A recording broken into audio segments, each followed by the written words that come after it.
Welcome back to Grill This Smoke That. Today I've got one of my favorite pieces of meat to reverse sear on the big green egg. Today I'm going to show you how to cook this awesome cut of beef. This is called a TriTip, and it is served sliced thinly. We love it for our original meal paired with some awesome sides, and then I'll also love it for sandwiches leftover. Today we're going to be doing a reverse sear cook. So I'm gonna get the pit started and then we will show you how to prepare the meat. So I'm going to get the egg started today. I have leftover lump. This is leftover Fogo super premium charcoal. You can see how big the chunks are. Leftover from a ribs cook that I did last week. I didn't have to add any new lump. And I have just my paper towel soaked with oil in here. If you want to see the full process for lighting your egg this way, I have a video on it. I'll link right up there on the screen. If you've never checked out the Fogo Super Premium, I'll put a link in the description and in the pinned comment that will get you 10% off your first order. If you get the 35-pound bag of Super Premium, they ship directly to your door and it'll be free shipping on that as well. I'm gonna leave this open for a few minutes, make sure my vents are completely open, and then I'll shut down the lid. And we are gonna be doing an indirect cook today, so I'll be adding the plate setter as well. While the egg's getting started, I'm going to take my meat tenderizer. I'll provide a link to this as well. And I'm going to tenderize this tri-tip.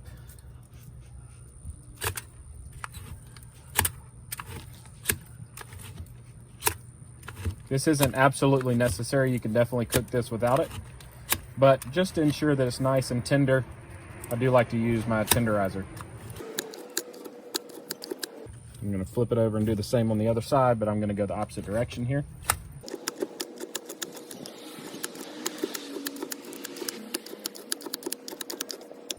I really like the Hardcore Carnivore black seasoning for my steaks.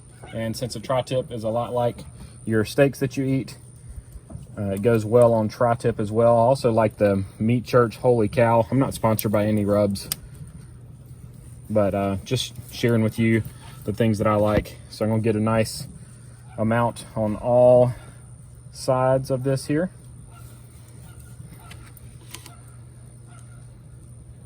It gives it a really good crust when we hit the sear stage. Today we are doing that reverse sear. We're gonna cook it nice and low and slow until it hits our temperature, internal temperature that we want. I'm shooting for about 135 today. And then I will give it a nice sear on the cast iron. So that's ready. I'm just gonna let this sit right here until the egg is ready for it to go on. You can see after just a few minutes, we've got a nice flame going in here. The lump is starting to catch. A lot of that right now is still the oil burning, but the lump's starting to catch. About 2 more minutes, I'll close down the lid and we'll start getting our vents adjusted and get our plate setter in place. Our coals have caught on well now, so I'm going to put my plate setter in, legs up. I have foil on it just to catch the dripping so it doesn't get all nasty. And then I'm gonna go ahead and set on my cooking grate and close this down. So I had the lid shut with the vents still open while it got up to temperature, and we're approaching 200 now. You see I still have a lot of that bitter white smoke, so I'm gonna let it go a little bit longer before I start shutting them down. Right when I hit about 225, I will start closing the vents down to where I need to cook. All right, so I've got the egg up to the right temperature. I am gonna be using the meter probe today so I can monitor the temperature. I'm gonna go in straight from the end here into the center of this meat. And this helps me monitor the temperature, so I'll know when it gets up to that desired temp of somewhere between 130 and 135. If you like it more rare, you can go up to 125. And I do that on steaks, but on this I found that the temperature of the meat doesn't rise as much during the sear phase. So I'm gonna lay this on here, making sure the whole thing is over the plate setter and nothing is exposed to direct heat. And I'm gonna shut it down and we won't see it again until it has the desired internal temp. We've reached our internal temperature of 135, so I'm gonna open the egg here. We're gonna take our tri-tip out and put it on a cutting board. And now I need to take the plate setter out. So I'm gonna lift my grill grate off, put it to the side, and I'm gonna put my plate sitter over here out of the way. And now we need to get our egg hot to heat up the cast iron. I'm gonna add my cast iron plate here, and we're gonna let it get up to about 450 to 500 degrees to heat that cast iron up for the sear. Sometimes I use my gas grill to preheat the cast iron so I don't have to wait as long. With the cast iron heated up, I have some melted butter with garlic that I'm gonna put on the tri-tip here. I recorded this video before I had my Blackstone, but of course that would be a great option for searing as well. Now I'm going to put the tri-tip on the egg with a nice sear here.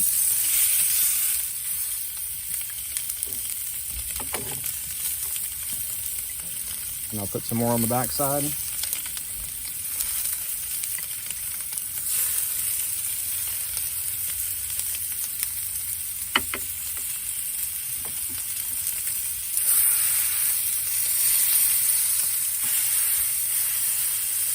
Since the tri-tip's not flat like a steak, you'll see I'm pushing down the edges here onto the cast iron so that it will get an even sear all over. I'm gonna roll it up on the side.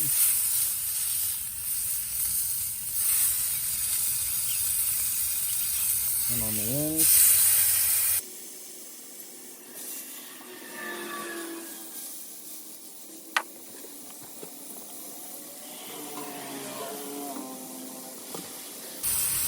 I'm gonna get in and out really quick. 135, let's check this area here. 138. So I really love this thermal pin. It allows me to check the temperature super fast. I'm gonna flip it back over one more time and check the sear on the bottom. Try to get this end of it seared.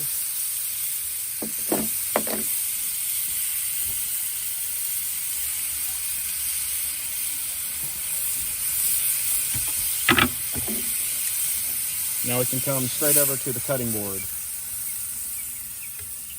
I'm going to use these Grill Master gloves. I purchased these on Amazon. I'll make sure I put a link in the description in the pinned comment. They work really well for grabbing the hot stuff. I'll add a link at the top of the screen showing how I clean my cast iron after this sear. I want you to look at the juices. Look at the juices running out from the tri-tip already here on the side. It's a beautiful cut of meat. A nice sear on the outside. It's going to be a nice medium rare on the inside. I'm going to cut it across the grain right here in the middle, so just so you can see the color. Typically I'd start at the end and just make some nice thin slices, but I'm going to cut right in here.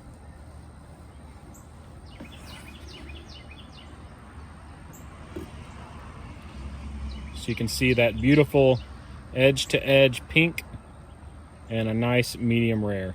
Grain on a tri-tip kind of fans out, so the way you slice it is to slice first along the solid line here, and then you can slice down the dotted lines, and that makes sure you're always cutting against the grain, which is important to make it tender instead of chewy. Here's a little slice cut the thickness that I typically serve this, and you can see it's super tender and the color is beautiful.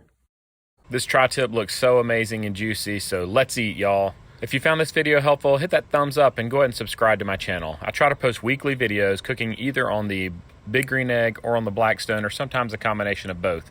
If you like the t-shirts you saw in the intro, there's a link to buy those too in the description. All the materials I used in the video today are linked in the description and in the pinned comment. You can click any of the videos shown on the screen right now and they'll open right up on your device. And as always, I hope you guys have a great day.